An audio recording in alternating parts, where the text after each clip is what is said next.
الحمدللہ رب العالمین والصلاة والسلام علی سید المرسلین اما بعد۔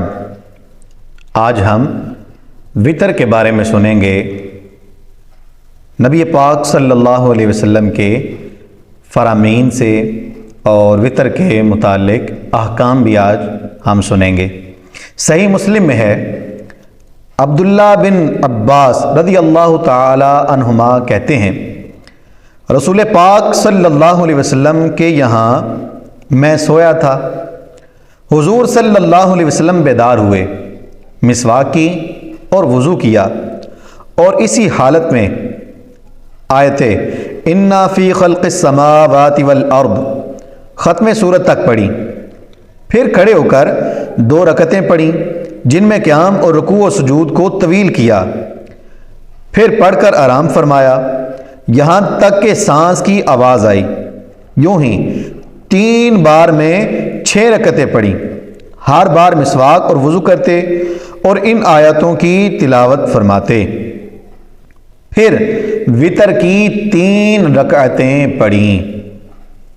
اس میں 3 رکعتوں کے پڑھنے کا ثبوت ہے کہ وطر کی 3 رکعتیں ہیں، اور یہ حدیث مبارکہ کس کتاب میں ہے؟ صحیح مسلم شریف میں ہے کہ نبی پاک علیہ الصلوۃ والسلام کے پیارے صحابی حضرت عبداللہ ابن عباس رضی اللہ تعالی عنہما نے اس کو روایت کیا ہے، اور انہوں نے اپنا یہ بتایا کہ میں نے دیکھا ہے کہ نبی پاک علیہ الصلوۃ والسلام نے 3 وطر پڑھے ہیں۔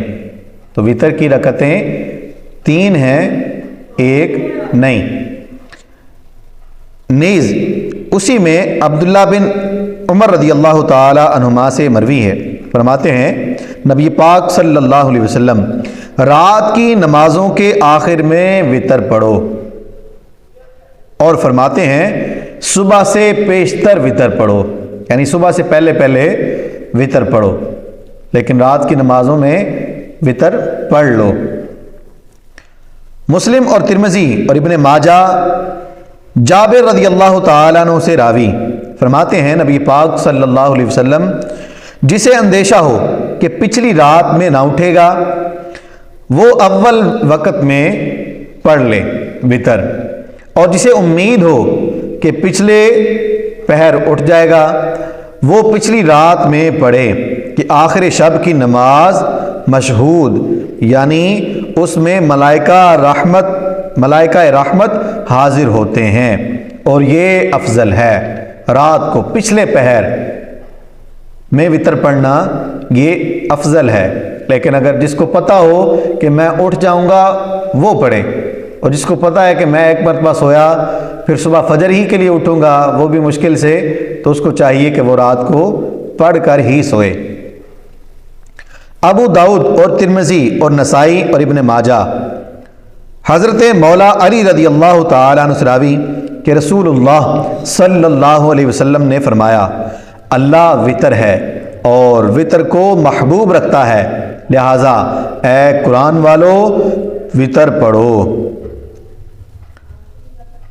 ابو داؤد اور ترمذی اور ابن ماجہ خارجہ بن حذافہ رضی اللہ تعالی عنہ سے راوی کہ نبی پاک علیہ الصلوۃ والسلام فرماتے ہیں اللہ تعالیٰ نے ایک نماز سے تمہاری مدد فرمائی کہ وہ سرخ اونٹوں سے بہتر ہے، وہ وطر ہے۔ اللہ تعالیٰ نے اسے عشاء اور طلوع فجر کے درمیان میں رکھا ہے۔ یہ حدیث دیگر صحابہ کرام علیہم رضوان سے بھی مروی ہے، مثلا معاذ بن جبل، عبداللہ بن عمر، عبداللہ بن عباس رضی اللہ تعالیٰ عنہم، اور عقبہ بن عامر رضی اللہ تعالیٰ عنہ، ان سے بھی یہ حدیث مبارکہ روایت ہے۔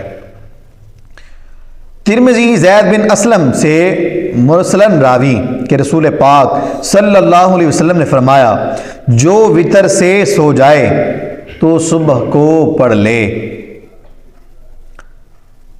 امام احمد ابی بن کعب رضی اللہ تعالیٰ عنہ سے، اور دارمی عبداللہ بن عباس رضی اللہ تعالیٰ عنہ سے، اور ابو داؤد و ترمذی ام المومنین عائشہ صدیقہ رضی اللہ تعالیٰ عنہ سے، اور نسائی عبد الرحمن بن ابزے رضی اللہ تعالیٰ عنہ سے راوی کہ رسول پاک صلی اللہ علیہ وسلم وطر کی پہلی رکعت میں سبح اسم ربک الاعلی اور دوسری میں قل یا ایھا الکافرون اور تیسری میں قل ھو اللہ احد پڑھتے۔ کتنوں نے روایت کیا؟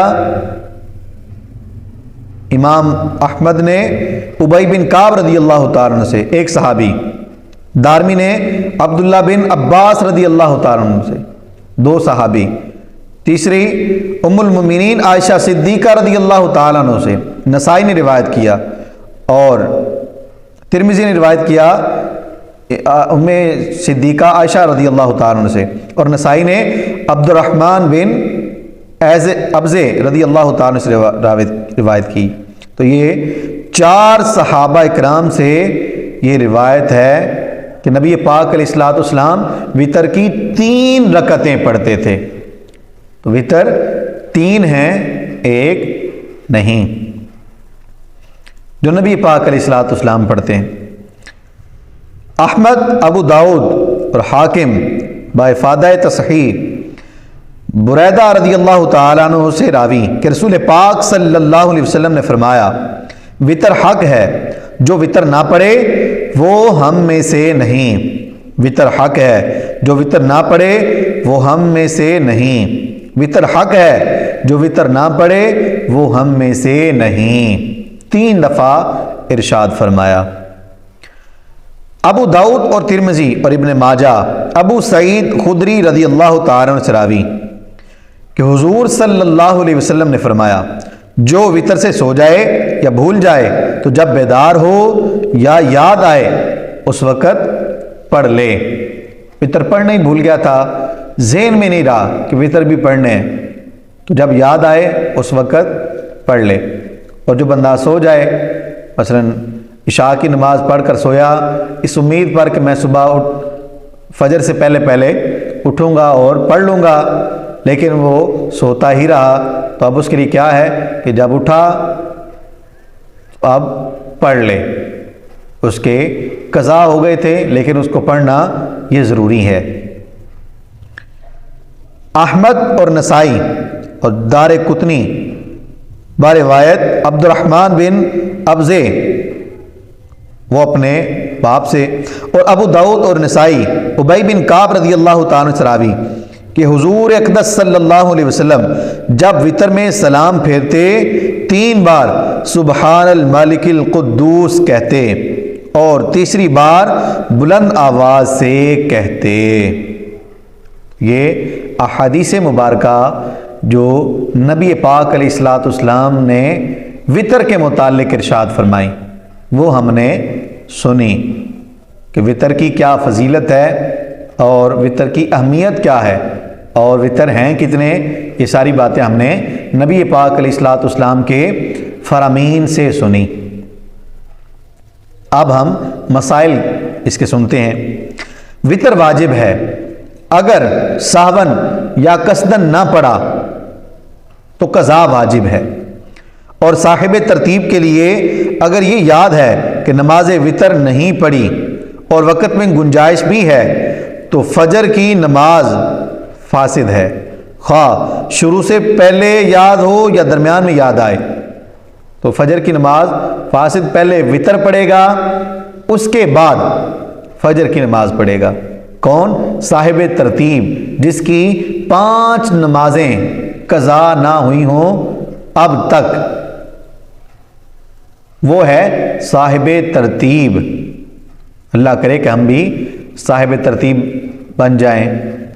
اور وہ کیا ہے کہ جس کی 5 نمازیں قضا نہ ہوں اس کے ذمے، تو وہ صاحب ترتیب ہے۔ اب اس پر کیا واجب ہے کہ وہ پہلے وہ نماز پڑھے جو اس کی قضا ہوئی، مثلا 1 نماز اس کی قضا ہو گئی، 2 نمازیں قضا ہو گئیں، 3 قضا ہو گئیں، تو پہلے وہ نمازیں پڑھے گا، اس کے بعد جو اس وقت کی نماز ہے وہ پڑھ سکتا ہے۔ اگر اس نے وہ قضا نہیں پڑھی بلکہ پہلے ادا پڑھنے لگ گیا تو اس کی نماز ہوگی ہی نہیں۔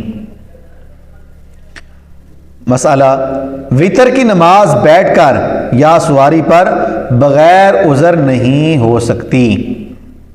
عذر کے بغیر بیٹھ کر یہ نماز نہیں ہوگی. جس طرح فرض کھڑے ہو کر پڑھیں گے اسی طرح وطر بھی کھڑے ہو کر ہی پڑھیں گے.